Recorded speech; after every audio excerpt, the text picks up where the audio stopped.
I am Jamis Polidario, the leader of Group 5, at ang amin pong tatalakayin na article ay ang article number 4, which is the psychological analysis of sumpong. And regarding this, our group conducted an interview at pamantasan ng lungsod ng Muntinlupa, where we interviewed some of the students there. And we have two questions, which is the number one is, ano para sa kanila ang sumpong? Or let's say that when we hear the word sumpong, ano yung pumapasok sa isip nila? We also ask them that kind of question. And the second one is that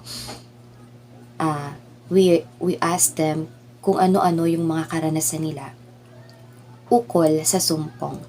And doing this, we have this aim to caught the general perspective or general idea of today's generation when it comes to this matter or when it comes to sumpong. And here's our presentation. Change of hormones. Parang tantrums. Mens. Shift ng mood. Moment ako sa isang bagay, bigla-bigla lang siya naglolo ko. Kapag hindi ka na pagbibigyan sa isang mga bagay-bagay. Parang attitude siya ng isang tao na bigla-bigla na lang umaatake ng hindi naman niya gusto, pero parang pilit niyang ilalabas yun kasi parang sasabog lang siya if hindi niya maano. For me, my opinion is parang naiinis ka, galit ka certain things, certain circumstances.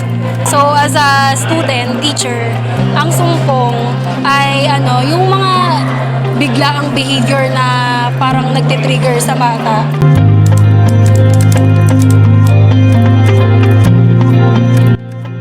Pag meron akong gustong puntahan or may gusto din akong parang kainan na pupuntahan na restaurant, gano'n, pero hindi ako nasusunod, parang doon ako lagi tinutopak kapag yung gusto kong kainan na hindi ko mapuntahan, hindi ako napagbibigyan doon.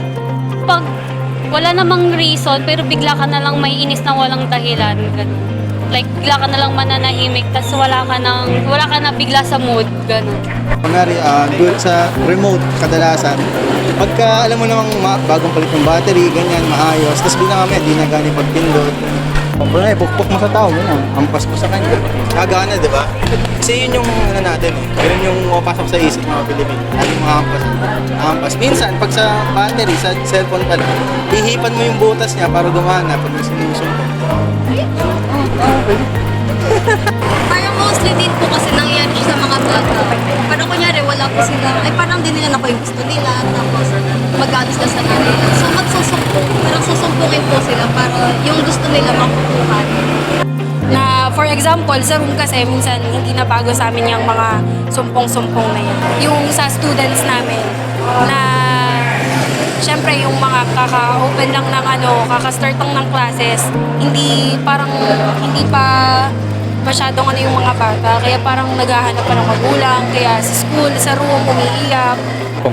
Minsan, ako, syempre, may sinusumpong talaga ako, yung syempre, feelings ko na minsan kapag feel ko na stress ako or yung feelings ko na invalid, parang doon ako sinusumpong na parang na-feel bad ako. Madalas akong sinusumpong pag hindi ko nasusunod yung mga bagay na gusto ko. Like, kung if something fails or something fails in my way, doon ako tinutopak or sinusumpong. Kasi ginawa ko lahat, gano'n, pero hindi siya nag-work. Yung kasama yung relationship, friendship problems, yung mga academic things dyan sa sumpong na yan. Parte ng buhay natin yan. Kasi pag sinusumpong tayo, parang dun natin nilalabas yung galit natin, yung sama ng loob natin. Sumpong. Isang salita, ngunit maraming kahulugan, maraming maaaring paggamitan. Hindi nalilimita sa paghayag ng ugali o pakiramdam ng isang tao, ngunit nagagamit din ito maging sa mga bagay, panahon at pangyayari.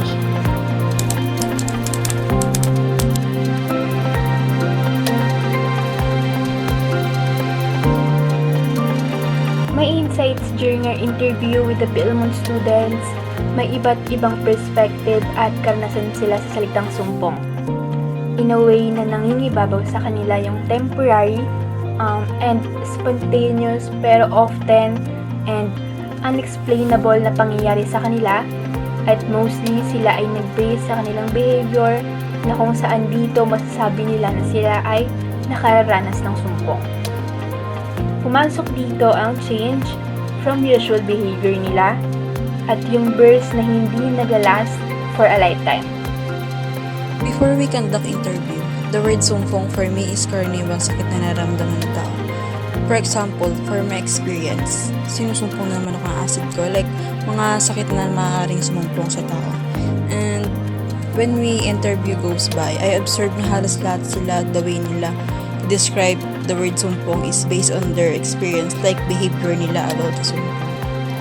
Sumpong yung salitang ginagamit natin upang pangalanan yung mga behavior ng isang tao na madalang lang, biglaan, at ang madalas na emosyon na kaakibat nito ay yung inis.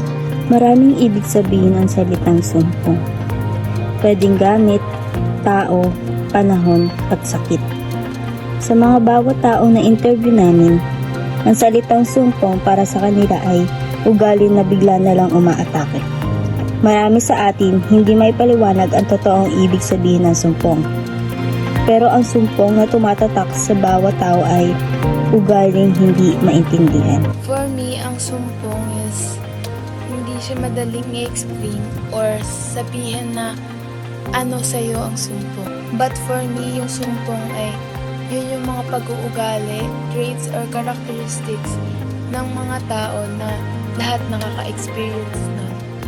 Sa aming pagtatalakay ng sumpong, kung ako ang tatanungin, para sa akin, ang salitang sumpong ay isang reaksyon o problema at a certain period of time. Ang sumpong ay hindi lamang sa tao ginagamit. Ito ay nagagamit din maging sa bagay, hayop at maging sa panahon na rin. Tunay na malawak nga ang nag-iisang salitang ito. Tayo mismo, minsan hindi na natin halos napapansin na nagagamit natin ito hindi lamang sa tao, ngunit maging sa bagay at mangyayari na para sa atin ay hindi normal o hindi karaniwan.